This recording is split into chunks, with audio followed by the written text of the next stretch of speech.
This podcast exists for informational purposes only. It is not intended to provide medical advice. It exists only to entertain.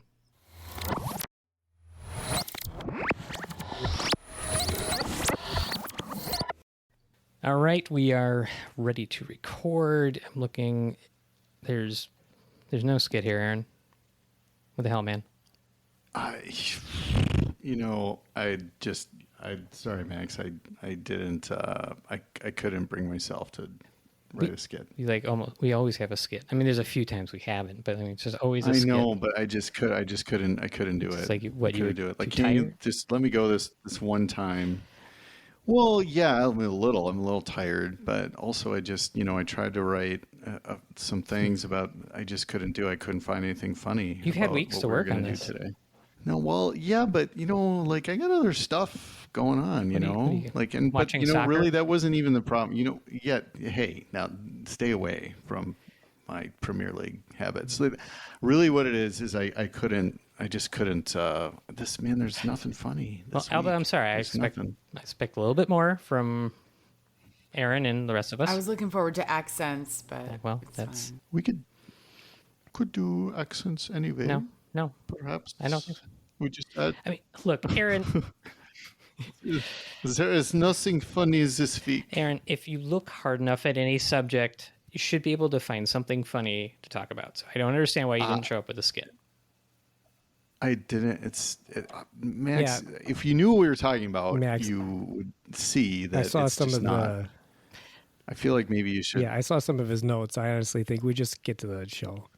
But I mean, what? Yeah. Come on, what is it? We've made jokes about a lot of. Man, I don't want to tell you. Then we're going to give up the joke. I mean, or not the joke, and give up the whole point of the thing. Well, I know you're keeping the subject from me. Don't make me say it.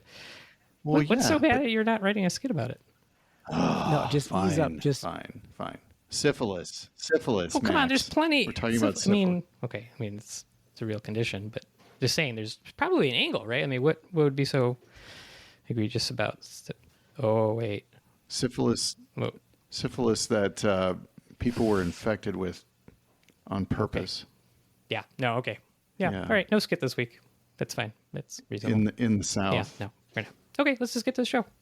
By the U.S. Showtime. government. Yep. Showtime. Oh God. For 40 years. Showtime. Or more. Aaron, you're forgiven.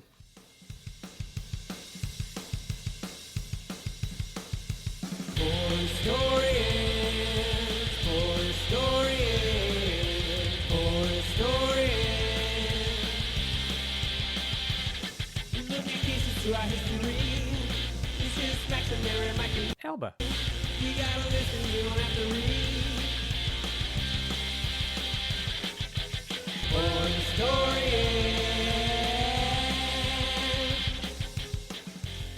Welcome, everyone. This is Poor Historians, a podcast misadventuring into the archives of medical history and beyond. I'm Max, and I'm joined here by my good friends and colleagues, Aaron and Mike. That's where you say hello in order. Hello in order. Hello. It's fun. Yeah, as well as our newest addition and bestest friend, Alba. Hello, Alba. Hello. Unrelated, but You're surprised that she's normal and we're not? I mean, you've known us. So how excited are you guys about all the Halloween displays that are definitely up in the stores right now? Oh, there are, though. So that is topical and something that could be topical when this releases. They're great. Absolutely. The big gigantic skeleton. I do love Christmas. No, we're not talking about Christmas, Aaron. Halloween is the buffer in between Christmas and everything. Halloween is Christmas for goth kids. Not anymore. Halloween is the last stand before Christmas breaks loose. So Christmas is the White Walkers breaking through the wall and coming to storm the castle? Is that... It means it's all going to be Christmas carols coming up soon enough, and oh well. Well, before we get to the show, let's take a moment to thank the sponsor, our sponsor, Artery Inc. This episode is brought to you by Artery Inc., a medicine and anatomy-inspired apparel company here in Milwaukee, Wisconsin. So here's the thing. They're actually more than an apparel company. So if you're anything like me, and you still have posters on your walls from that one weird art fair in the beginning of college where you bought what you thought were tasteful decorations for your dorm room, and you hung on to those for like 20 years and have them in frames because you're classier now. Anyway, Artery Inc. actually has a huge selection of art prints that are based in anatomy and different structures. So anything from skulls to hearts to brains and even uteruses or uteri. I guess I looked it up. Both are acceptable. Really? Do they have the pampiniform plexus? Probably. Wait, did they have a bicornuate uterus? Because it could be uterus uteri. I don't often have to do edits during my own commercial. You too can find something to class up your walls. Check out what I'm talking about by going over to www.arteryinc.com, that's INK, and fill up your cart. Use our promo code LISTENTOPHP to save 10% on orders over $35. Show some love for the show, and please note that you cannot use that code on subscription boxes. It just doesn't work. Nothing bad happens to you. But with that, let's get back to the show. We'll get on with the show soon enough, but it is time for the Mike's Trivia Challenge, and we are going to see what Mike knows off the top of his head. So we have a listener submitted question. I'm going to give it to Mike. It's a medical history question. It's like a trivia question, really. And if Mike happens to know the answer, then we don't know what happens because he's never actually gotten it all the way right. Get nothing. Then the listener gets nothing. These questions are technically like impossible level, but if the listener does stump Mike, then they get their own medical eponym. So with that, this week's question comes from Becca, who I think has a dermatology background, I'm guessing, based on the question. And are you ready, Mike? Wait, are you saying that because she's a mole? And she has insider information? No. Go on. It's actually... No, that's like the cleanest pun you've ever That's had. pretty good. So we're gonna keep it. All right. Again, coming from Becca, what is the question? So, what physician in history discovered the phenomenon where skin lesions and rashes can appear at normal sites of skin up to 7 to 10 days after skin trauma, and it's especially associated with autoimmune disorders such as psoriasis? What is the name for said phenomenon, and when was it discovered by whom? It's Nikolsky sign by Alexei Nikolsky. I don't know his first name. First discovered in 1672. No. 1749. Sorry, 1749. No. 1823. 1823. He worked in a burn unit in Edinburgh, and he had noticed that there was some sloughing of skin when... Nikolsky? Yeah. In okay. No. St. Petersburg. Somewhere in Russia, in the Eastern Bloc. I can't really get the exact geographic location. So far off the rails. But in the 1800s. I'll say 1823. It's my final answer. He noticed that there were certain patients that were exposed to certain toxins that as he slid his hand over their skin, they would slough, they would slide off and form these big blisters. And he worked in a burn unit in Eastern Europe. Somewhere east in the eastern part of Europe. Yeah. Anywhere from the dividing Nikolsky. continental divide. Dr. out Nikolsky, skin sloughing, east. Okay. 1823. It's wrong, but it's a good dermatology guess because it's like one of probably the few dermatology like names we would know. I'm not even right with the sign. You're not right with the sign. No. This is Can you Google Nikolsky? definitely something I knew off the top of my head and didn't have to look up several articles. No, look up Nikolsky's sign. No, I knew what Nikolsky sign All is. right. That's not the answer to this. That's skin sloughing. That's not. Nikolsky sign is something you see with certain rashes where basically you press on the blister and it like sloughs and it's gross. And that's like a guy was like, I'm naming that. That's my name. Sign. That is not who we're talking Your about. skin's coming off.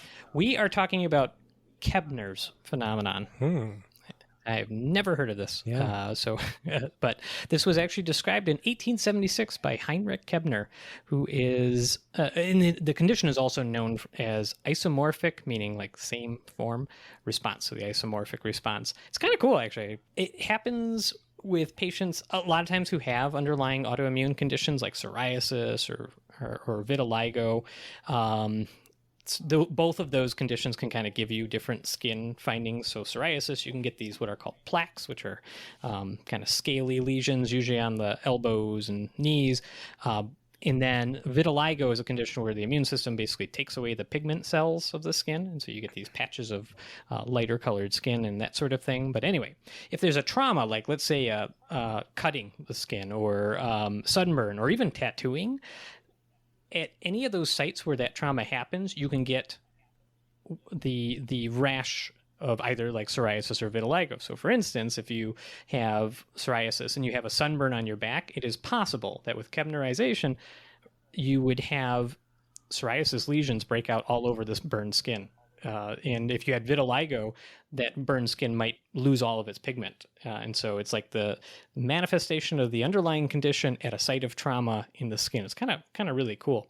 Fun aside, though, That's crazy. Kebner, he was actually described as kind of eccentric and like intense, and he apparently was best known for being like a lot of his medical stuff was like in the field of mycology, studying fungus, and so there's apparently one medical meeting where he wanted to prove that 3 different funguses cause 3 different skin conditions. So like before the meeting, he apparently like inoculated himself in 3 different areas on like his chest and his arms. So basically like took needles and poked fungus under his skin, got like 3 different rashes. And so during the meeting, and I definitely picture this like Hulk Hogan, he like rips off his shirt and he's like, look at these rashes. It's 3 different fungus. And I'm sure he said it exactly like that. Well, I heard they invited him to that meeting because he's a fun guy.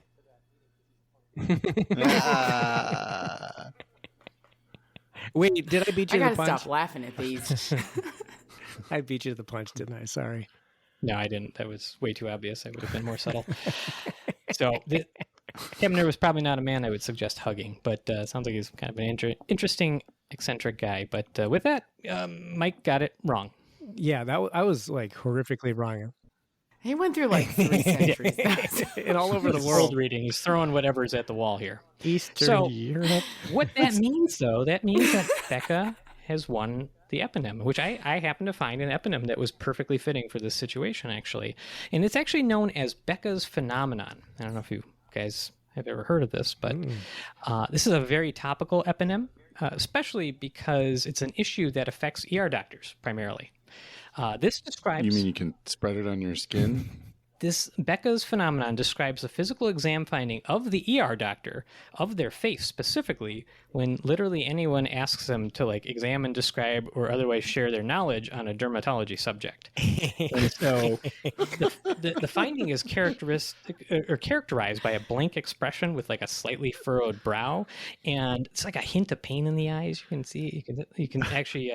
Mike's demonstrating it right now. Usually there's a bit of face rubbing. Yeah, that's everybody has their own manifestation. But yeah, so and then interestingly enough, it initiates a reflex where the ER doctor will then start backpedaling out of the situation. So whether it's on a phone call, it's sort of like it goes on hold, or you backpedal out of the room, and then the physical exam finding drops and they feel better again. So it should be noted that like many eponyms, this one's kind of a little bit ironic since it's never actually happened to Becca because she probably knows a lot more about dermatology than we do.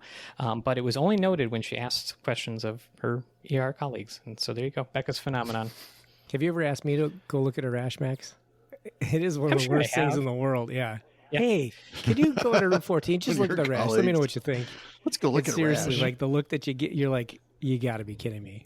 Like, oh, the best one ever. So I had a colleague diagnose something. These people had been outside and they had this like hyperpigmentation. No, he wasn't. Hyperpigmentation on their skin that was mildly irritated, and it kind of looked like almost like a drip or something like that. And it was this woman had it on her back, and then she had a little bit on her leg as well. And we're like, what the heck is this? And the colleague nailed it. Apparently, if you get lime juice or citrus on your skin and then you're out in the sun, it'll burn you in a very specific pattern where the lime juice was. So the people had been, she's like, and she like came in like Sherlock Holmes. She's like, have you been on a boat recently? And they're like, yeah. She's like, oh, what were you doing on that boat? They're like, oh, we were drinking beers. And she's like, Coronas? And they're like, yeah, how did you know? Dr. House. And she's like, did you put lime in the Corona? And they're like, yeah, how did you know? Oh my God. And like they had splashed lime juice on their arm, and there is actually a name. I've heard of that. I don't know what the name for it is. Because it's a dermatology thing. Already I don't forgotten. remember anything about skin, other than it covers most of your body. But if you, dear listener, would like to and it's permeable. It's permeable. I know that now. If you would like to be part of the show like Becca, please send that question to us either in our social media DMs or send it to our email address at poorhistorianspod@gmail.com or go to our website. Send it to us through there, and we will try to stump Mike figure out where you fit into the world of medical epidemiology. And so, Epidemiology. Yep, I like that That's a one. That word. was a good one. That was one of my absolutely. favorites. Right on the spot, too. All right. What do we, who's, it's Aaron. Aaron, what are we talking about? Yeah. Well, we're going to start with a case because that's the way we do it now, right? We're riding it for now, yeah. Sure, man. That's what we're doing. So let's see, you guys, one of you're moonlighting at a small rural hospital, in the 30s, in the 1930s. Okay. So you don't have a lot, but you have some things. You have some things, and you have a case. Somebody says, "Oh, there's a new guy to go see." So you go see a man in his mid 30s who comes in with the classic multiple complaints. Mm-hmm. So he says, "I got a lot of stuff going on." And what time of night is this? No, it's like the middle. Yeah, it's evening. It's evening time. Yeah, but it's like normal evening time. He had a long day, and he just really didn't feel good today, so he came in. It's about a week. All his symptoms have gradually gotten worse. He has a headache. He has neck pain. He has multiple joints that hurt. He has muscles that hurt. He's not sure why they might have started, but he's a little worried he might have eaten some bad turnips at his cousin's house. Wait, where in the country are we? Before he started probably getting not sick. Important. You're a little bit south. Right. A little bit south. Wait, how far Deep south? south, We talking yeah. like Kentucky? We talking Georgia? We talking Greenbow, Alabama. No. Yes. You're in rural Alabama. Okay. Rural Alabama. How important is the turnip to the story? I don't know. You got to decide. Wait, You know the I answer. think it's up he to had a you. turnip for what? He thinks I'm not a huckleberry. Turnip for what? He's worried he might have eaten some bad turnips. Okay, so he's kind of achy, he's fluey, he's got like, did you say fever or just feels feverish? Why? That would be a question. What do I see, smell? I do want to know if he has a fever. What do you see, smell, and hear? You're going to do the whole episode. I smell You a have other man in his questions 30s. before we go straight to that? That's fatigue. Yes, he's had fevers. Okay. Yes, he's So had fevers, fevers. headache. He's noticed He's he's had been very fevers? Deep south, 1930s fever, joint pains. How stiff would you say his neck is? It's pretty stiff. Like, It's pretty stiff. He doesn't really want to move it very much. He's kind of like, oh, yeah. Is it Brzezinski's stiff or no? What's that? Like Brzezinski's stiff? Yeah, Brzezinski's stiff. Ooh, Brzezinski we should talk Brzezinski is about it. when you sign is when your neck is sad. You're just mad about my excellent Yes, it is potentially. Yeah, he does not want to touch his chin to his chest. He doesn't really want to. An elbow, it's a name for He a does physical not wanna exam, move. finding where like people who might have an infection around the brain and kind of spinal area, meningitis basically, if you try to flex their neck, they flex it, meaning like bring their chin to their chest there, they react to it. They'll like draw up their legs and they'll be sad about it. they'll be That sad hurts. about it. My mom used to make me do that every time when I was a kid. Now I get it. She used to, every time I had a headache, she'd be like, "You better put your chin to your chest. Does it hurt?" It's fine every time. That's not bad, actually. It's not a bad idea. She's a worrywart like Fair, me. Yeah, fair enough. she is a worrywart. Okay, so Oh, I want to look at his legs. Okay. Wait, are we he's still got talking to him? some- Or are we just ripping back the sheet? I usually just look at the legs first. hey, Dr. Mike, what brings you in? Pull the sheet back. All right, see you later. Touch your chin Great to your chest. bedside You got a manner. rash. All right, I'm out of here.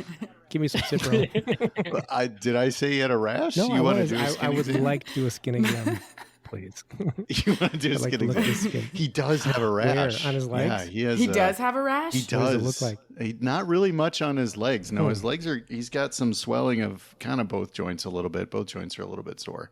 Doesn't seem to be really knee predominant joints one or the ankle other joints or necessarily. Knee joints. Yeah.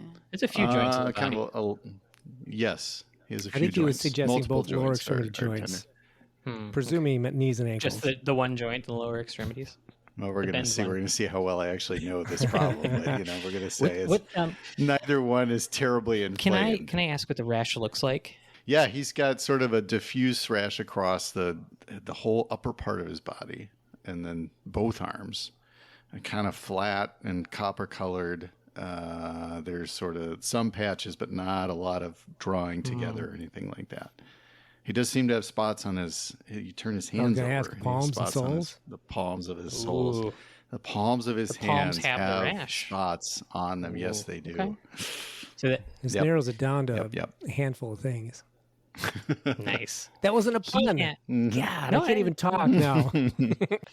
So, Elba, there are a few rashes that, especially in the ER, we look out for. And a reason the palms are potentially important is that, like, a lot of rashes spare your palms, but a few don't. And so it could point to not everything that affects your palms is dangerous. Like, I don't want to panic anybody, but, like, there are. Thank you, because I was about to start thinking about that. She's like, oh God, my palms. Look at my hands. How purple is this rash? You said copper colored. How Yeah, purple? how purplish. Yeah, it's like a copper colored. No, it's not not that. purpuric. Okay. It's kind of grayish and flat, and yeah, no, it does not appear violaceous or dark. Is the rash on the hands painful? No, Is it's not. It's not. do they very have any painful, no. throat findings? Ooh. Does their throat look normal? No, he does have some sort of scattered mucosal lesions as well. So he's got some spots in the inside of his mouth and around the mouth and such. Nothing that like specific. Okay. Is the rash on his feetsies? He doesn't want to take his shoes off. Because Aaron doesn't know. And you said all the symptoms developed at the same time, so it wasn't like one thing first and then the other stuff kind of developed slow. Yeah, it all kind of came on at once, but it's getting worse. Like the rash started, and then he started to have all the systemic symptoms as well, and then the headache and the neck pain and such have been really bad the last couple days. Has he visited a lady of the night within the past 10 days? Is it okay? Can we ask sexual history during this time? God-fearing man, and that would be a very uncomfortable thing for him to answer. He doesn't want to answer that question. Did you ask him if he's sir. sexually He active? doesn't feel comfortable. Well, he is, but he tries to make sure it's mostly with I'm his not wife. sexually active. I just lay there. Have pesticides been invented yet in the 30s? I think yes. Yes. I mean, Yeah. they had mustard Yes. gas in the Where First these World turnips War, come so- from?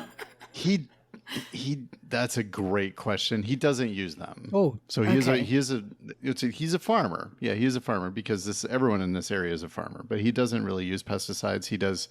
He's got a very small farm. It's all still mostly manual labor. So he plants directly and has to pull weeds directly and such. Lot of work. But he doesn't have enough money for the pesticides and the modern Is stuff. it like, I know it was like during the Great Depression. Was there, the Dust Bowl was in the 20s and out west.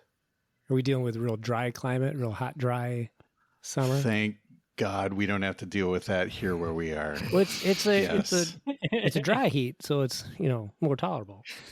Oh no, not here, not here. We're deep down south in Yeah, Alabama. Alabama, It's a okay. wet heat here, and it Wet, never goes Wet, away. hot summer. Moist, damp. Yes, disgusting. Okay, so we got a lot of manual labor, a lot of spending time on the farm, pulling turnips up and eating them, I guess, and Probably in the rash, sun. kind of feverish symptoms, achy, jointsy things. How many trips to the Rocky Mountains has he taken? I was going to ask any bug bites, any bug Yes. or arthropod bites. Not that he recalls, and he would point out that Rocky Mountain spotted fever is actually a misnomer. I wanted to say that. He I wanted to say that. he has not visited the mountains. Nah, he's been just on his farm with his wife, but they've been fighting a little bit lately, and he might have gone into town a couple times last Okay, week. He has to admit. So he did go into town. But he's not Yeah. being forthcoming about his exploits. His wife's in the room. I get it. There's a lot of winking, right? Wait, does he keep any ticks as pets? No. No, What was his business in town? What did he do while he was in town? why you got to know my business Or is that in town? getting it? Is that I just had to go Why in don't you there take for off your seeds. For seeds. Was he delivering yeah? seeds Let's or see picking those up feet. seeds? There's a lot flying around right now. He was delivering seeds. Yeah. Didn't really pick much up. All right, he takes his shoes off, and it's on his soles as well. I Yeah, don't think the it rash was is on his supposed to be. I soles. just as well. wanted to know. Does he have complaints of blurry vision? He does. He feels like he can't really see very well, especially out of one Does eye. it hurt when he urinates? Not a ton. Has he tried to climb any Not a trees ton, in his no. backyard? right. No, he hasn't. Nope. Has he No. has he it isn't visited that. any ticks of the night? All right, so let's talk about what you guys are talking about, because we're getting off in the weeds, right? I got a question. Yeah. The reason I asked about pesticides is because, and I don't have any bad allergies, so forgive me if this is a stupid question, but it sounded like it could have been an allergic. When I think of a rash, I think of like an allergic Absolutely. type thing. And it hurts too Yep. when you have an allergic reaction. Okay. Yeah. So there's a type of allergic reaction you're referring to. I forget which type it is. You guys remember serum sickness? So you can definitely get the classic anaphylaxis, which is you swell up and you turn red and you need an EpiPen. That's one of them. Type 1 hyper. Then all the way on the other end of the spectrum, there's like, oh, I'm allergic to nickel. But in the middle, there's another type where you have a slow reaction, where you get serum sickness, you get lots of joint pain and swelling and inflammation and such. That affects your whole body and can cause a fever, right? I don't see this very often. Serum sickness, I believe, can cause fever. You're not going to get like 105 fever. Yeah, It might be I a think low it fever. would. Yeah, when we do blood transfusions, you always have to check for fever because of serum sickness. Yeah, Not, like absolutely. It is not. Yeah. I'm kind of going on the sexually transmitted disease, VD, as we used to say back in the day.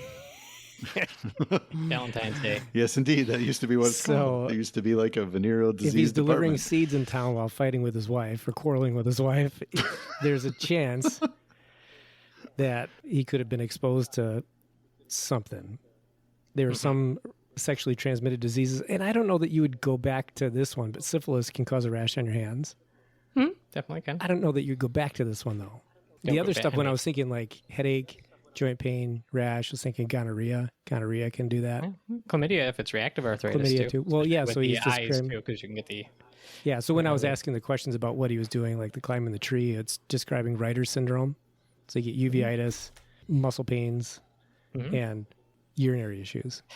Can't see, We do have can't like. pee, can't climb a tree. Oh, there we go. I see. Yeah, we do have a little bit like the stiff neck you mentioned it's there. So he's kind of got some meningitis signs there.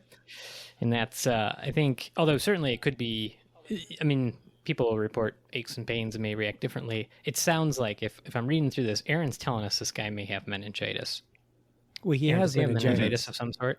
Yeah, I mean, he has meningitis if he's got a fever and a headache and neck stiffness. We just don't know what kind. Oh, I didn't know that there were multiple kinds. Okay.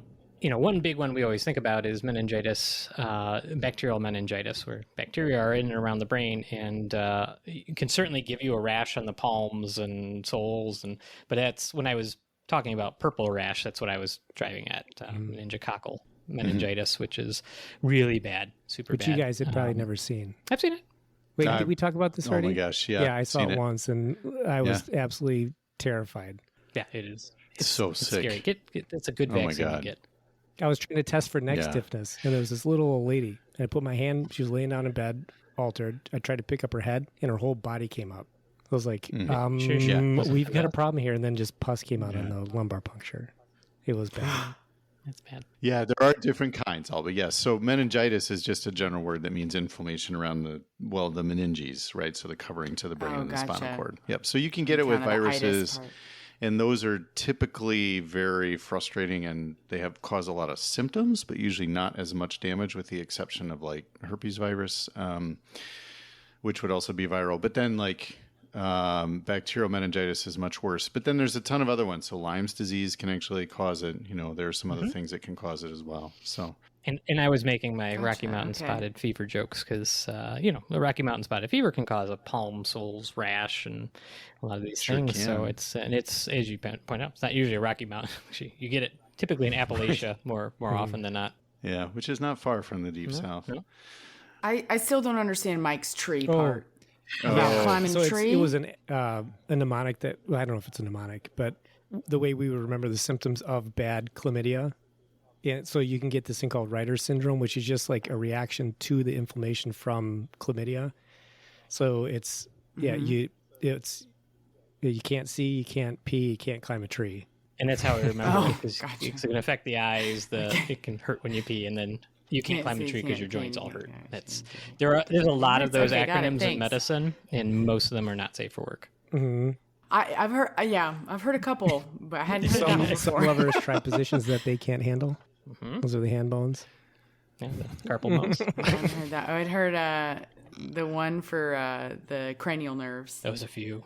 Oh. I O'Reilly? forget the rest of it. That's a long time ago. No, not O'Reilly. That'd be cool. All right. Well, did we solve it? What do you guys put your nickel down? What do you guys think it is? Worried. I should have made you do this last time. What about rodents? Rodents?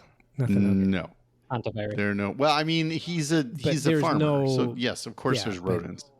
But he doesn't remember like there weren't like a bunch of dead mice or rats. You know, I mean, there's nothing unusual. I'm gonna go tularemia. Oh, that's like the rabbit disease. Yeah, wanted to think I of like it something though, Max. I mean, yeah, Love if it. you could be Yeah, it's wrong, like be rabbit spectacularly wrong. Yeah, that's kind of what I'm going for. Like, I mean, the more common things are going to be something like Rocky Mountain spotted fever, like a bacterial meningitis, just basically some of the sexually transmitted infections you said. But I want to throw out a zebra because one of those I might get right sometime. And I'm going to go with syphilis. Yeah. Yes. Okay. So Mike is right. Yeah. This was an attempt to present a case of syphilis. This is not a specific patient report, but he's definitely a representative member of a group of people that had syphilis that we'll get to in a minute, which we can talk about. No. Oh, boy. Syphilis is not that common anymore, but it has been around forever. It is actually a little bit lost to the mists of time as to when it first shows up. There's a group of diseases caused by Treponema pallidum, which is the fancy Latin name for a little spiral bacteria. And if you look at it, the pictures on the internet, they're gross. It looks like a corkscrew. It looks like a wine opener. It's disgusting. It's very invasive. It's I only always found sound in like humans. whimsical. I don't know. It's just me. Imagine it with That's not googly eyes. whimsical. It's terrifying. I gotta Like look now. it goes all over. Yeah, no, it's gross. And it can evade our defenses because that corkscrew skin doesn't have a lot of protein, so there's not much we can sort of target. So it'll stick around and grow and go all over the body, and we can't really completely clear it that easily. Some people can, but not everybody can. I can. Yeah, well, I hope so. Yeah, with the aid of modern antibiotics, probably. So syphilis kind of went dirty around the 1500s. So somewhere around then, there was this huge outbreak of sexually transmitted syphilis, sort of in the modern form. It started around the 1500s. And before that, there were diseases caused by similar bacteria that are still around. One of them is called, I don't know how to say this, but it's Begel. So I'm going to go Begel or Begel. I don't know, whichever you guys want. Behel, that could be. So that one just causes like really nasty, persistent skin and connective tissue infections. And then yaws is a tropical disease that causes chronic joint infections. And those are both the same bacteria, but just slightly different, some tiny genome changes. But they're actually called a subspecies. Did you say sexually transmitted syphilis, suggesting that there's a non-sexually transmitted syphilis? Well, so Treponema pallidum causes these other diseases, and those are just by close contact. And actually, you could catch, we'll get to that in a minute, but you could catch syphilis just by contact. She gets terrified about Yeah, this well, stuff. actually, I was curious on account of, I was like, well, this bacteria, if it can go all over the place. Yeah, unfortunately, You I have know? some bad news for you, Alba. There's a rash. There's a rash to be terrified of. We're all terrified of it too, though, so it's okay. We can all be friends. Okay. It initially got blamed on Columbus or the French. Those were the two initial potential people that One might have person spread or an this. So it entire was- nation of people. Yeah. Well, it was I'm going to actually. pile on Columbus just because it's just like in Well, it vogue. was- He needs it. They said in the 1500s maybe Columbus's seamen brought it back from the New World. Did you write that joke and then the entire episode around it? Yeah. No. Still proud of Oh, myself. God. You know what's so funny is that somebody actually wrote that in an article. Did they spell it S-E-M-E-N? No, All right, Aaron's going to need a break. they still wrote. Look at that. Aaron broke himself with his own joke. That wasn't even his. Just say sailors for the love of God. No. You come Oh, to that really? precipice. You're That's what- absolutely because not when the you said- precipice. I'm looking for as many seamen as I can to help me come to the precipice. Yes. Somebody actually rode. And they spelled Seamen. Was this a medical Wow. journal or what was this in? Wait, so Columbus went there, collected semen, You're and not reading It this was like a hustler, are you? microbiology textbook. I'm pretty sure. No, we could look through my references, but I referenced Okay. I'm pretty sure it's a microbiology Columbus textbook. brought semen back to the old world from the new world. The sailors of Columbus brought syphilis back to Europe from the New World. That was one theory because it showed up around then. But there also was a big outbreak. I'm back on track now. Sorry. You should apologize for going forward with the show. You're gonna have to edit all this out. It's all right. Semen Okay. joke, buddy. All right. So there was a. If we do ever have a video version of this, there's just going to be that technical difficulties sign while Aaron convalesces. Aaron, if you were a professional wrestler, you're not allowed to corpse. That's when you start smiling and laughing. Okay. All right. So the first well-documented outbreak in Europe was in Naples in 1495, which is around the time Columbus came back. But it's also coincident with the war with France, so that's where they decided to say, well, it's probably the French. It probably was So- the French, Long-standing honestly. tradition of like pinning diseases on other people, though, like Yeah. Yes. a French And disease. that completely happened with this. So it was called the Polish disease, it was called the Spanish disease, it was called the German disease. Pretty much anyone called it whatever they wanted to other, except for in Britain where they just called it the pox. I guess they didn't have anyone. Do you know what they were that mad means? They are the ones who brought it over. It was them. They know. It was them. It was definitely them. And syphilis. cause a fuss. Yeah, exactly. Don't tell anyone. Syphilis itself comes from an Italian poet who took the name from Greek mythology around 1530-ish. So this is kind of this giant outbreak. It spreads all the way across Europe and Asia, very severe. There's a German physician who got it and then said that it was, quote, so cruel, so distressing, and so appalling that until now nothing more terrible or disgusting has ever been known on this earth. And that was in the 1500s. So it was pretty bad when it initially spread. Fortunately, most things on Earth and having to do with people in society actually only went up from there. Yeah, and weren't they preaching abstinence back then? Like, why is it spreading so fast? Yeah, really. Like, Yeah, the church had such there a grip was on this sexuality. whole- Like, Yeah. it's No, crazy. there's a whole bunch of stuff at that same time. Well, the question kind of becomes was it first recognized? So there's some older medieval references and such around that time as well, where there's like morality gets all wrapped up in it, and certain deformities that came with chronic syphilis would be sort of associated with a bad character and fornication and so on. So yeah, people went crazy with all that sort of stuff, but I didn't really go into that too much. Yeah, so, and then it sort of morphed into the disease we have now around the 16th century or so. It says 4 stages. There's a painless genital ulcer. And then the patient we had would have been, I was trying to recreate sort of a secondary syphilis. So the disease will come back after the initial ulcer goes away, and that's when it spreads all over. And that's usually within the first, weeks to months after they get sick. And that can actually recur a couple times. So this patient could have had multiple episodes where they get sick and the bacteria is circulating and they get all these symptoms. And then it can go latent for up to 30 years and just be an infection, but just stay there. And then you have this sort of late set of 3 different things it can do. It can either, about 30 to 40% of people who are chronically infected, you can have a cardiovascular type of syphilis, a neurologic type, and then a gummatous type, which I've never seen. It sounds more I think the whimsical other than 2 the I've other seen types. once or twice. Yeah, until I tell you what a gumma is.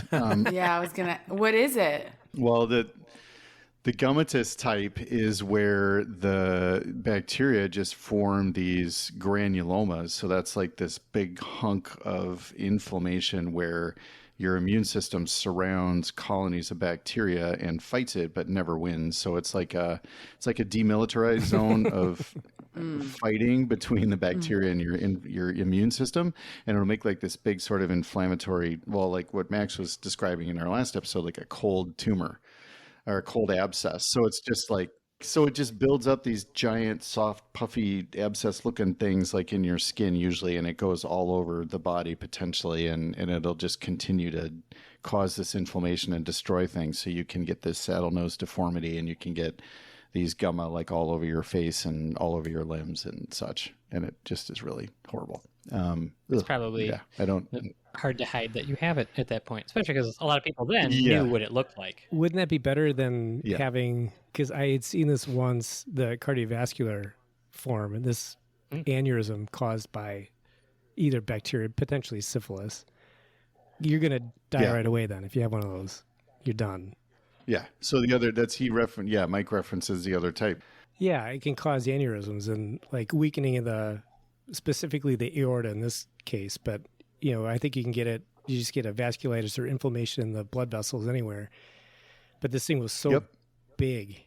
And, we went to the operating room to try to fix it, and it just popped. You took him from the ER yourself and went to the operating room? I'm a medical student at the time. I don't know. I'm like sleep deprived. I don't know what the hell's going on. I'm just there because I'm like, all right, I'm going to sew this person up when we're all done. That's the only thing I'm going to be allowed to do.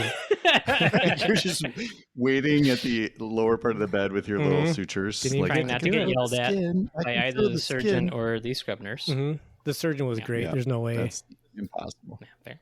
The neurologic type. So the patient we had some signs of meningitis, which is just an infection of the brain, but the neurologic type is worse. I mean, it causes really severe dementia. It can cause personality changes. It can cause depression. It can cause mania. It can cause all these psychiatric symptoms. Or if it decides to go to the spinal cord, it would cause this gradually progressive paralysis. And at one point when this was really prevalent at the beginning of the 20th century, it was thought about 10% of all psychiatric hospital patients had neurosyphilis. Wow. So it's just very, very sort of debilitating. And there weren't great treatments. They used mercury because, of course, they did. There was a huge breakthrough in 1907 where they came up with an arsenic derivative called arspheniamine, which is sometimes recognized as the first chemotherapy agent. So this guy, Paul Ehrlich, a German immunologist who could probably be his own episode, but really this was the thing he did, and he got the Nobel Prize for it. So I don't know if there's that much interest in it because he was just a scientist. How with that? So Is he Ehrlichiosis? It was named after him. I remember that from one of my episodes. He wasn't an immunologist. They named Ehrlichiosis after him in honor of him. It's a tick-borne disease, Yeah. So arsenic derivative, he made that. That actually was pretty effective, but it did have a lot of side effects. He got the Nobel Prize, and he also got sued because people would go blind because of the arsenic initially. But then he realized that things were being not prepared properly, so he made a second version, and so on and so forth. So, it was a pretty good arsenic more carefully to put into people. Yeah, you put it in carbonite. Yes, exactly. I thought you were blind. Well, I can see a lot better now. He modified it with some chemistry things that I don't remember. He probably it was phosphorylated less it. Dangerous than That's what I would have done. Arsenic. Did he oxidize it or reduce it? That's what you would do. Leo goes Gur. So this is like where there were a lot of science. I'm just pulling up acronyms from my past Mud that piles. I can't possibly explain anymore. Oil rig. I got to know, is phosphorylating, carbonating, and whatever other aiding, y'all, are those The real real things we could do, or are those plays on words? Okay, I can't, every once in a while I'm like, I don't know if they're joking. So like the way I would characterize this, Alba, is that like, when you watch like Star Trek or something, they will start throwing science words out that they know, and like there might be some semblance of those words are real words, and maybe they're using them kind of right. So when we as physicians don't fully remember like all of general chemistry, which we definitely don't, we still remember echoes of like some of the terminology. And so you're like, oh yeah, you phosphorylate it and changes it. And that's probably all you remember. Great. But yeah, so all real terms, but we're using this to fill in the patches where we don't remember the specifics of the general chemistry because Gotcha. we need to know that. I certainly don't. Good to know.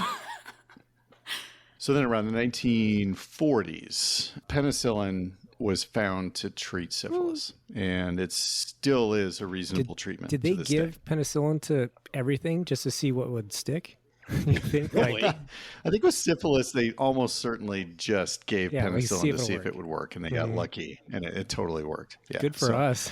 So That was a penicillin, W. yeah, it was a huge W in a lot of ways because it was a big problem. Yeah, so those are the main treatments, but the sort of the dark wrinkle with the patient case that we had was the way the United States specifically and certain doctors in the United States decided to study syphilis in our last century, not this current one, thank God. We're somewhat removed from the 20th century, so maybe we can say this is the far past. It was 80 years ago. Man, 90 years ago. yeah, there's some really bad, bad chapters in our own history. So there was a guy in 1915. Grace and Glenn from Cleveland had a boy. They named him John Charles. And that was the best part of the story of John Charles Cutler, who was a doctor. Just that he existed was the best part. That was the best. It went downhill from there. He trained at Western Reserve University, so maybe that's a little bit of an up he actually got out of, but that's unfortunate. So he joined the public health service and in about the 1940s or so, and then he started to experiment in the early 1940s. And he seemed to really like studying sexually transmitted infections. So the first study that he was responsible for was offering prisoners $100 to get infected with gonorrhea. Those are the Terre Haute prison experiments, which I think is somewhere in Indiana, right? Yep, definitely. And this was supposed to be to study protective agents, but they didn't really have a good way to prevent gonorrhea at the time. The gold standard to prevent gonorrhea at the time in that era, like in the early 1940s, was actually to inject silver protonate into the penises of soldiers. You could not have sexual intercourse. That'll do it. Hey, What? listen Yeah, to that's you, another Max. option. Silver what? Proto what? Silver what? Protonate. Yeah, I had to look it up, to be honest. It's like a prepared solution of silver. And silver itself is actually antibacterial, so that was probably the thinking behind it. So you can do like silver lining for catheters. You'll actually, I think some of those, you'll see it is antibacterial itself. So they were just Is kind that of, why they say maybe the silver we'll lining inject. is? It's like it's protecting you against the bad stuff. Maybe. Yeah, I don't think so. Sure, yeah, sure. Yeah. But so these people would volunteer to get infected, and they got a nice letter, and they got a recommendation to the parole board. That's what they got. I'm plus sure it was a $100, fully which is- informed study, too. Yeah, you They didn't knew do all the air risks quotes when they and- That's what they volunteered. knew exactly. Right. No. Well, right. So they actually, this is the best one of his Oh, God. studies. Because So this is he- the guy. Yeah, so this is the I'm best starting one to he get did. Yeah, he the actually said, least "Hey, I'm going to give you gonorrhea, effed up. and what you're going to get out of it is $100 in this letter." But I'm sure he didn't be like, "Hey, gonorrhea can cause systemic illness and long-term infertility and all sorts of terrible things." I don't know about the infertility part. I'm just speaking off the cuff here, but it's not good Is for that you. lacked informed consent? Yeah, that wasn't really I a hadn't thing. even- And he didn't have a good inoculation method. So the reason they actually stopped it wasn't that they were like, this is a bad idea. It was that they didn't like the method by which he was inoculating the soldiers with gonorrhea. I don't think he was using the normal I think way. they said prisoners. Yeah, So- prisoners. But part of that, They didn't like the needle was too small, or they wanted worse needles. I mean, couldn't find details as to why it wasn't reliable. Yeah, I don't know, but it wasn't. I mean, some of these, the problem is the record keeping. This is going back far enough. Once we figured out it was all very bad, the records are not wonderful. But he was part of the U.S. Public Health Service, I believe, still at that time, and there was a huge push around this time in the early 40s to try to figure out how to treat all these sexually transmitted infections. Partially because they estimated that sexually transmitted infections would take out or affect about 350,000 troops. was there something going on during the the 40s? war. Yeah, I'm getting a lot of, So- like similar vibes between maybe the two countries that were fighting each other. Not the same, but similar. Yeah. So he was still interested in studying these diseases because there was still a lot of interest in trying to prevent them. So he then went on to get his methods better with what are called the Guatemalan Syphilis Experiments, which is, it's a little bit too bad because he actually studied three. He studied syphilis, gonorrhea, and chancroid in this study, which I always felt like chancroid was a sexually transmitted infection that nobody talks about anymore. It's Which the I feel best bad for one. it. It gets another mnemonic. Yeah, it's Haemophilus do cry because they have painful lesions, so you do cry. Yes, That's how we exactly. remember so many It things. literally have not thought of that condition for 20 years. And it's in my head because of that Yeah. But you stupid remember. thing. Yep, it's still there. So the U.S. Public Health Service and this Dr. Cutler, they went down to Guatemala, and over the course of about 2 years, from 1946 to 1948, they deliberately infected 1,300 different people with some of these illnesses. They sort of used, again, the records are not great, but it was sort of a combination of commercial sex workers, which is the new method of inoculation that Dr. Cutler used instead of whatever didn't work with the prisoners, and then a bunch of soldiers and a bunch of other folks. But how did they And know then- what they and had, what though? they- The sex worker. Did they inject Well- that sex worker and say, like, all right, you've got gonorrhea, you've got chancroid, you've got... I don't know, man. I'm sure. See, this is why it's such terrible science, because there's no way you would know. But then they only treated 700 of the 1,300 people, so they kind of wanted to see, quote unquote, I guess, what would happen. There's this sort of this natural history experiment to see what untreated syphilis would look like. So definitely no informed and what the consent here. They consequences already would knew. be. They already No, knew because there of was- history. There was no Yeah. informed consent at all. Right? It can't. In there No, they another already way. knew what it did. But they wanted to Yeah. see, like, day by day what it did. I don't know, man. Man. Yeah, because it was untreated until there was a treatment, so you kind of know. Yeah, I mean, I think maybe they were like, well, let's, start from day one of the infection and see exactly what happens at each time period. But even then, I would think you should already have that, those stories out there. And plenty of people had been getting these diseases. So Yeah. we're sure these aren't just For like millennia. horrible sadists that just really wanted to see what happened because they're like awful. Yeah. Well, I mean, this looked like it was, you have the 2-arm study here. So you have 700 were treated. Under the guise of So public health. you have your control arm, in a horrible perversion of evidence-based medicine, your control arm is the people that are infected, but that you don't treat. And But it's, and yeah, you're mentioning no, there was no, this there is was, in Guatemala, right? So they go to But it's a another US country study. to do this. Yeah. Yeah. it was U.S. doctors that went and did this. It was a U.S. That's pretty damn awful. Yeah, it's horrible. Now, the thing is, this really wasn't even discovered except for a whistleblower at Wellesley College. Susan Mukotov Reverby is her name, which I think it's worth saying because she discovered it. She was writing about Tuskegee, which is another infamous experiment, and she found notes about this Guatemalan experiment, which were previously unknown, and said, hey, maybe we should look at this. So the reckoning for this study didn't really occur until Clinton-Obama years, right? So then there was a retrospective Wow. panel.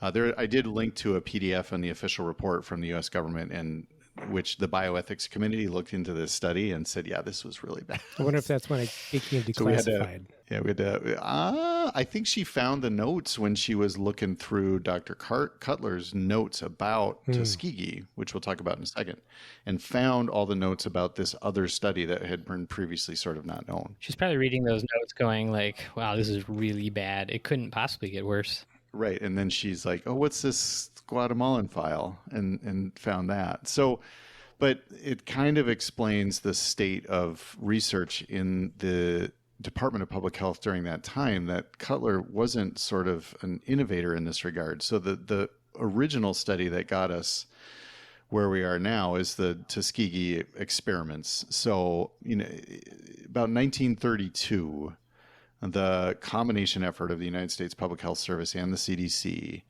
decided to do an observational study of what untreated syphilis looked like. And they wanted to do it in black men specifically because in the early 1930s, there was a study in Oslo that was observing the different stages of syphilis and just sort of thought, well, described what happened. And they wanted to see what happened in these patients because they thought that black men would get cardiovascular syphilis and white men would get neurologic syphilis. I don't know why they thought that necessarily. I'm sure it was for really who knows? problematic reasoning. Yeah. Yeah. But so because they were sort of already starting to surveil some of these things, they decided to use this Macon County, Georgia, because they realized that there were a lot of people there that had a lot of sort of untreated syphilis already. And so they thought they could get some more information about the disease. So what they decided to do was just an observational study starting in the 30s about what happened. And they enrolled about 600 men overall in this study. They were almost universally poor Black residents of Alabama and sharecroppers for the most part. And they recruited them through Tuskegee University, probably to gain some credibility. And there was a specific nurse, what's her name? Eunice Rivers was a nurse that worked at Tuskegee and was kind of the point person to help recruit a lot of these folks. And they just said, hey, we have a cool study. We want to provide health care for you, and we want to help you treat what they term bad blood, which at the time was a colloquial phrase for a bunch of different illnesses, but definitely for syphilis as well. And they said, we'll sort of help watch and provide health care. And they said, we'll give you warm meals, and we'll provide transport to your exams, and we just want to watch you over time and try to help you as much as we can. That's what they told all these men, but they didn't tell them it was about syphilis. Now, they didn't provide any treatment. And in the early 30s, I guess you could argue that maybe treating them with arsenic wasn't a lot better than... Now you really can't argue that. Yeah. You still should have... Basically, like, we have a treatment we would use on anybody else, but we're going to withhold it right. because we want to see what happens. Yeah, no, I agree. I don't think there's a moral... anything there. Not ethical.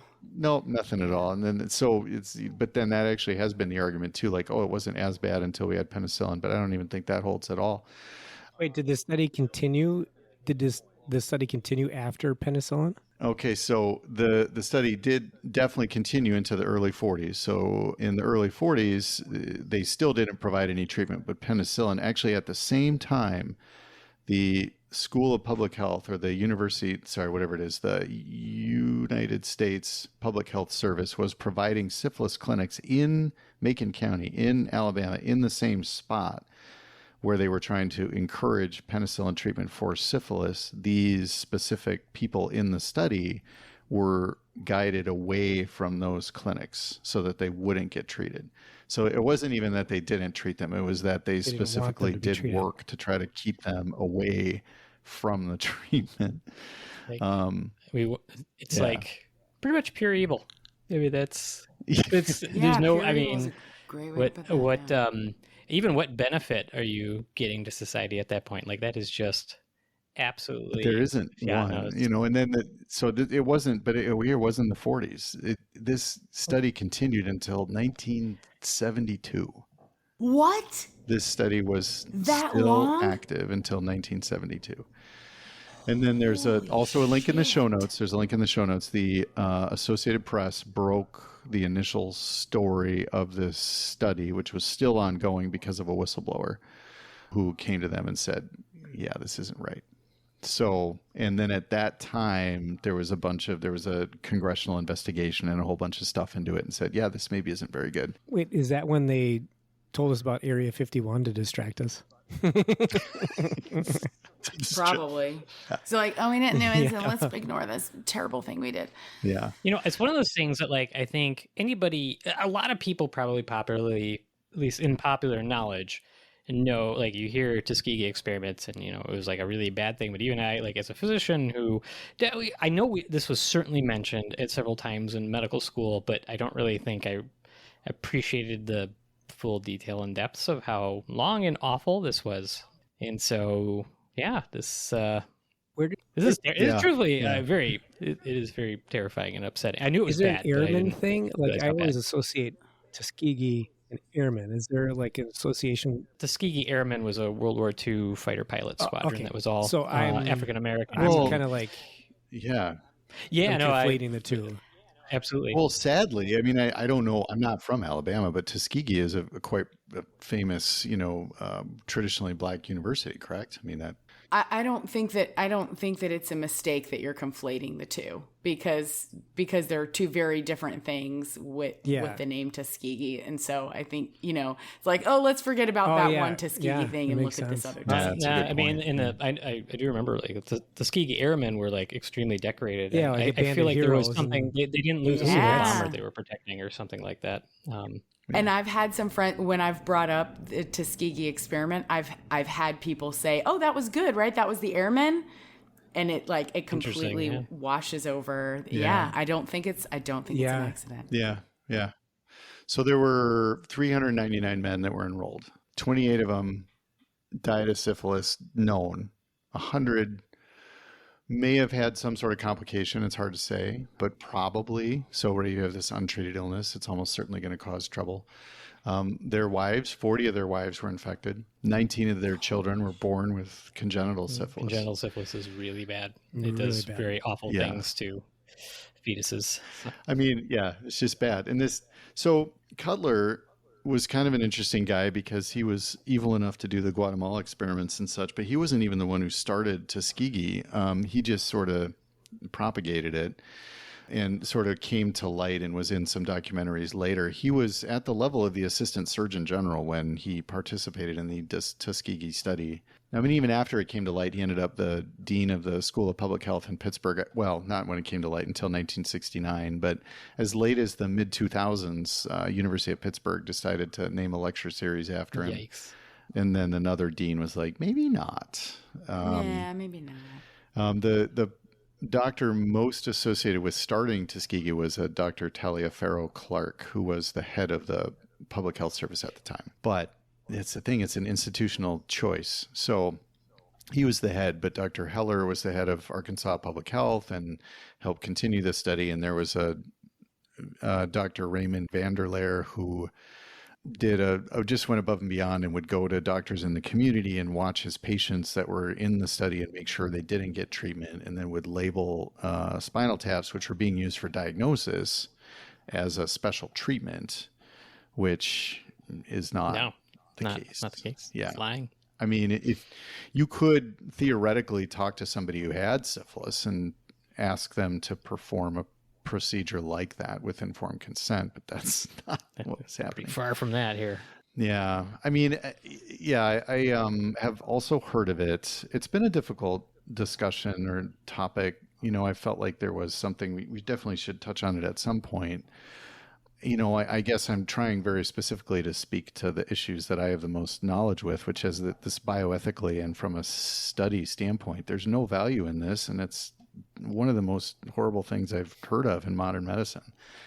There's a lot of societal issues beyond it, which if you can go down the rabbit hole and read about them, I mean, there's lack of trust in the establishment that comes from this, which is completely understandable. So, well, you know, the only, I don't know if there's good news here, Aaron, but if you grew up in Florida, you won't learn about any of this, and you can go on with your life and just go ahead and ignore it. Well, and soon to be Texas too. Yeah. I mean, it's important to these are the type of things where, you know, plenty of historians will reasonably and rightfully point fingers at things that the Nazi scientists did. We've done it on the show. You know, certainly lots of things, but you know, look all for bashing Nazi science. Well, man. absolutely, and it should be. But look in your own house sometimes, because a lot of these things, you know, may not have been known if it wasn't for people like the whistleblowers who came out and brought this stuff to light. And so, but 50 years later. Yeah, I know. It's I know. Terrifying. There was a formal apology. I believe the Tuskegee apology was President Clinton, and the Guatemala apology was President Obama, but I could be wrong. There have been reparations for the survivors. Thank goodness President Clinton apologized for it. I did not Whew, give. that would have been a blight on American history.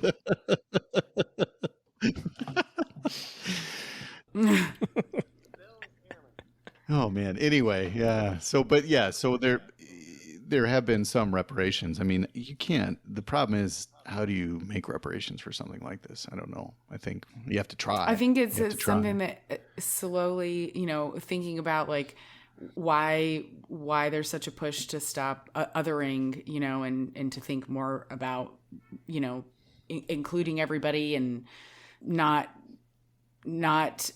thinking of people as being so different from each other. Or, you know, if you can dehumanize someone, you can justify doing these atrocities. Like the evil comes from somewhere. And and then also the understanding of like, that's like you said, Aaron, the distrust in the system, it comes from somewhere. But you go through our history, like world history or our history. You think of eugenics, you think of all this stuff that was so messed up back in the day, but there was probably a big portion of the population was like, yeah, it's fine. Or like chimney sweeping kids. Like just imagine if that happened today. Yeah. Like Right. we would lose our minds. We would be fighting over Facebook like, how dare you? And then somebody would be like, well, I think those kids need good work. And like Yeah, no, it's life is suffering. Think of the Buddhists. Life is suffering. And then you could all just wash away. Like what? And then you can justify everything. It's like, oh, everybody But the hard suffers. part is, Okay, when these people we in just have power to take away answer other it. people's, I guess, right to determine their own life, essentially. sure. Take away their autonomy. Yeah. Well, for every study that you try to do now, and people always gripe about the IRBs, the was it Institutional Research Board? Was it Review, I think. what's that actually stand for? Review Board. Institutional Review Board. Shows you how Yeah. much research I do.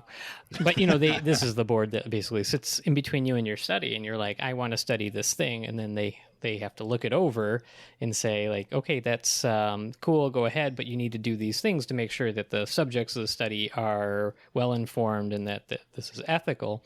And there's a lot of hoops to jump through, and these are part of the reasons, because we no longer live in a time where everything is paternalistic and it's okay to do things against people's will to them for the betterment of science. And so even though the IRB will make the time you spend doing your experiment so much longer, there's a good reason for it, and this is just one of many. Can I just interject there? The IRB, is that a government institution? The government is what did this. Fair. Well, IRB I think can be institutional though. No, yeah. I think it's Yeah, I think it institutional. depends on your research. I mean, it would be institution, within but- your. But what I'm saying is that there was some review board. But it's probably Yeah. government No, fair. And regulated. with this one, they're like, Probably you government guys are- regulations. Yeah. you're Gucci. Go ahead. Sounds all right. Above board. Oh, it's for the quote unquote greater good. It's fine. Go ahead. Well, that was. Are there any more uplifting tidbits to share, Aaron? No, sorry. Not? Oh, No, I didn't write Yeah. a skit. Oh, great! That's going to be fun. Okay, well, Alba, what did you take home and learn today? I learned that syphilis can get in your brain. That's fair. That's fair. I learned I have one more thing to be scared of. don't touch rashes with Syphilis rash. Don't.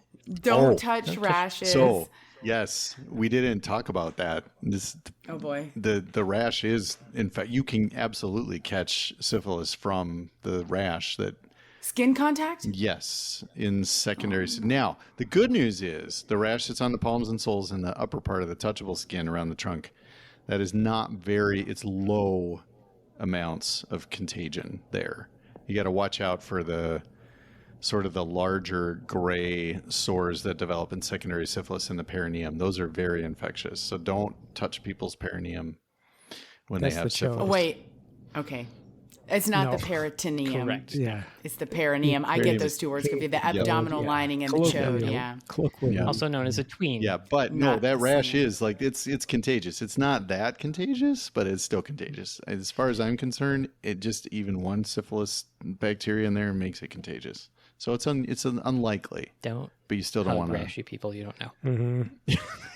No touching. You No never know. touching. If it's syphilis, you could catch it. I also learned that syphilis is a cute looking bacteria. I agree. The little corkscrew. It's kind of cute. Looks like a little piglet you. tail. We appreciate Spider-Pig. everyone listening. We'd love to hear from all of you out there. So if you'd like to check out our merchandise or provide feedback, we can be reached through our website, www.poorhistorianspod.com. There you can send us messages and find links to our social media sites. We do work to respond to posts on all of our various social media accounts. If you want to participate in the show, use our site and send us a medical history trivia question to test Mike's innate knowledge and try to win your own very real medical eponym. He's batting a 0 so far, totally. He's got a few kind Well, of I almost show right, up. but not I enough. show up, and that's half the battle. You do show up. Give him that. Give him that. If you do have time, please go and leave us a nice 5-star review on iTunes or whichever platform you choose. And if you want to help our audience grow, which we'd certainly appreciate, go ahead and get yourself a pocket watch and dangle it in front of your favorite friends and family members until they're hypnotized, and then make them subscribe to the show. It'll be a lot of work, but it'll be worth it. I don't know, probably just for us, but either way. Until next time, the Poor Historians are signing out. AMA.